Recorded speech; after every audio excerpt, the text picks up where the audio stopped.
Now, my friends, we are in Daniel chapter 1, verse 10, reading from the King James Bible. First, quote, "And the prince of the eunuchs said unto Daniel, I fear my lord, the king, who hath appointed your meat and your drink, for why should he see your faces worse liking than the children which are of your sort?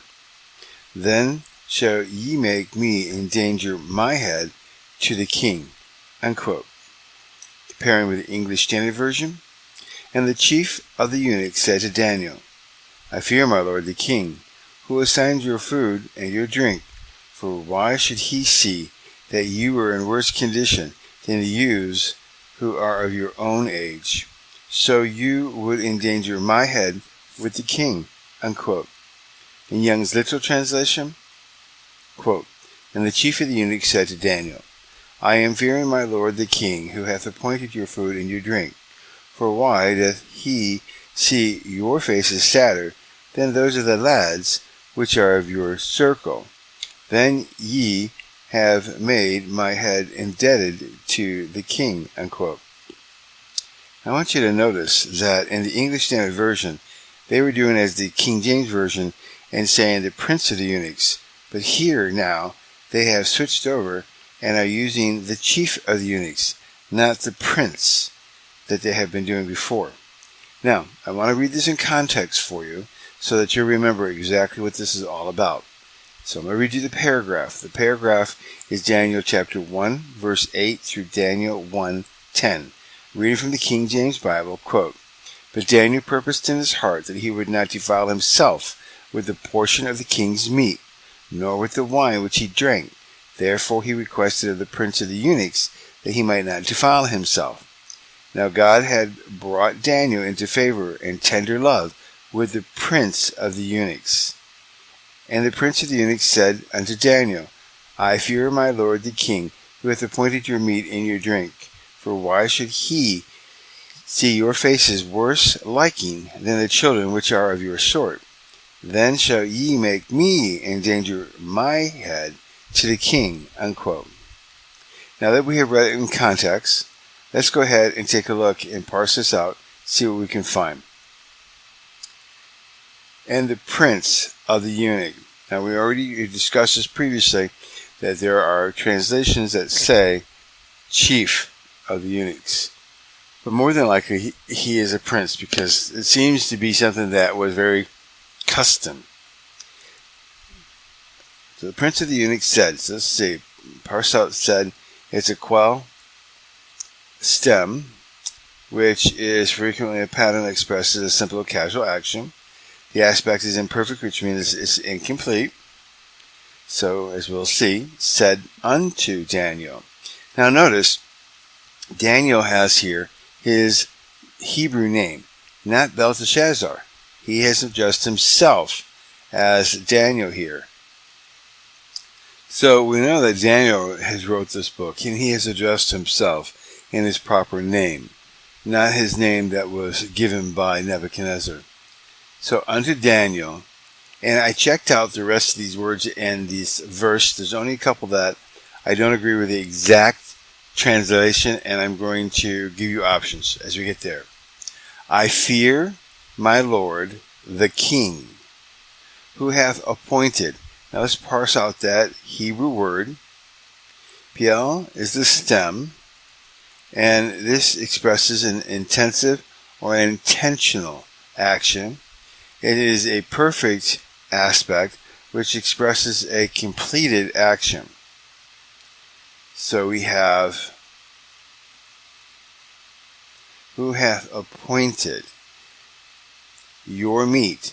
Now, when you look at your meat, it means delicacy, fruit, meat. So it's food, basically. And your drink. And they are talking about wine. For why should he see? Now let's parse out this word. It's a quell stem, and it's imperfect. So that means that it is a casual action. It's something that is not finished. So why should he see? So we're talking something in the future. Your faces, worse liking And I looked at it, and it is only once used by Daniel, and it means worst, sad, fretting, worst liking is the definition. And as we continue, we're going to parse that out. That is a quell stem, so that is frequently means a simple or casual action, an active participle aspect, and that represents an action or condition, and it's an unbroken continuity. So you can basically put to be, worse liking, or to be worse liking.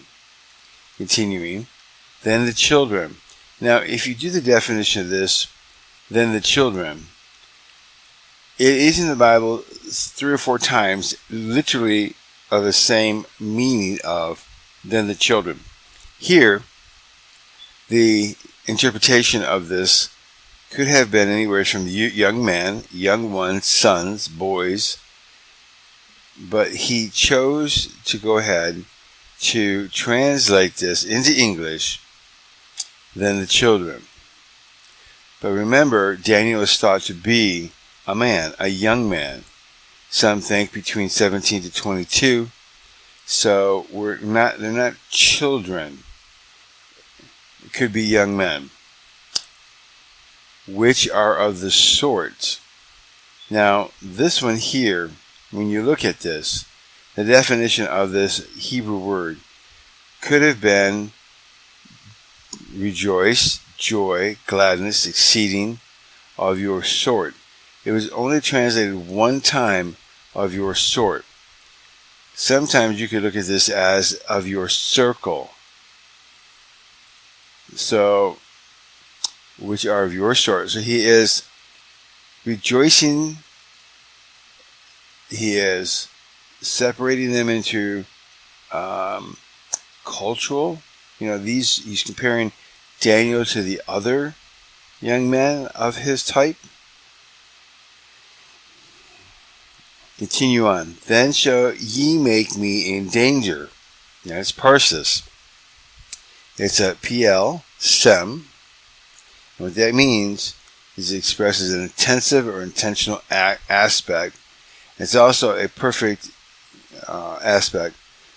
So it is expressing a completed action. So he's talking about, he shall make me in danger. So like intentionally endanger his head, like right now. The king sees you. My head to the king.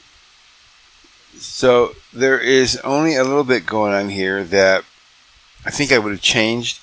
I think I would have talked a little bit more of which are of your sort.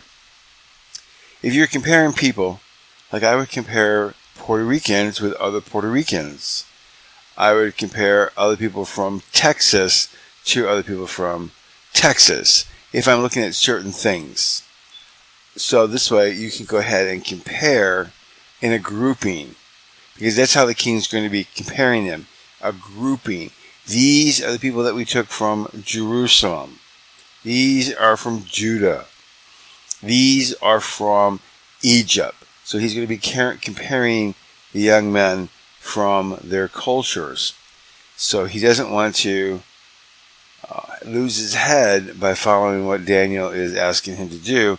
And he's telling him so. He's trying to reason with him. Now let's go ahead and take a look at the commentaries and see what we can draw from there.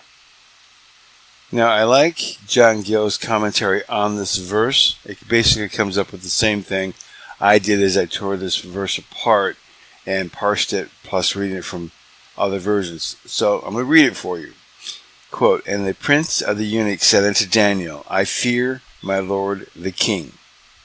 This he said not as refusing and denying the request of Daniel, but as hesitating about it, dividing in his own mind between love and tenderness to Daniel and fear of the king. It is as if he should say, I could freely out of respect to you grant you your requests, were it not for the duty to my lord the king, reverence of him, and especially fear of his wrath and displeasure, who hath appointed your meat and your drink, has ordered it himself, both of quality and quantity, both what and how much, whose will is his law, and cannot be resisted, but must be obeyed. And though I should indulge you in this matter, and it may be concealed for a while, yet it cannot be always a secret. Your countenance will betray it. For why should he see your faces worse liking than the children which are of your sort, than the other Jewish youths that were selected at the same time and brought up in the same manner and for the same ends? Some render it, quote, than the children of your captivity, unquote, who were taken and brought captive to Babylon when they were, but the Septuagint, Vulgate Latin, Syriac, and Arabic versions renders it, quote, than those of the same age, unquote. Their contemporaries that were born about the same time and brought up together in the same way, or those of your own nation, as some translated, and now, when they should be presented together to the king, the difference would be observable. Daniel and his companions would appear of a pale complexion, of thin and meager looks, and dark dismal countenance, like persons angry, fretful, and troubled, as the word signifies, when their contemporaries would appear fat and plump, cheerful and pleasant, which would naturally lead into an inquiry of the reason of this difference. Then shall ye make me endanger my head to the king. I shall commit a trespass of which I shall be found guilty, and be condemned to die, and lose my head for it. And now, as if he should say, I leave it with you. Can you desire me to expose myself to so much danger? I would willingly grant your favor, but my life is at stake. So you see, when you take this scripture and you read it in context, and you also parse out the verse from Hebrew into English, you come up with the same thing. John Gill wrote this in the 1700s, and like I said, he's the only one to have ever translated the Bible that we know of from verse to verse all the way through from Genesis to Revelations. So I looked to him to see what did he say. I looked at other commentaries. I looked at their presumption of thinking things that are not there and expressing them throughout the chapter really deters me from using them, because I don't want someone's opinion given to you. I want you to be able to see the scriptures for what it is. There we have this verse. Now, if you like this, please tell others. We're going to try to bring this up into a radio broadcast in the future. If you like this, please like and subscribe. And then you can go down below. And you can go down below, there's a little bell. You can go ahead and click on that. And that'll notify you when the new verses are being added, so you can follow through and go through the Bible, God willing, the entire Bible, verse by verse, audibly.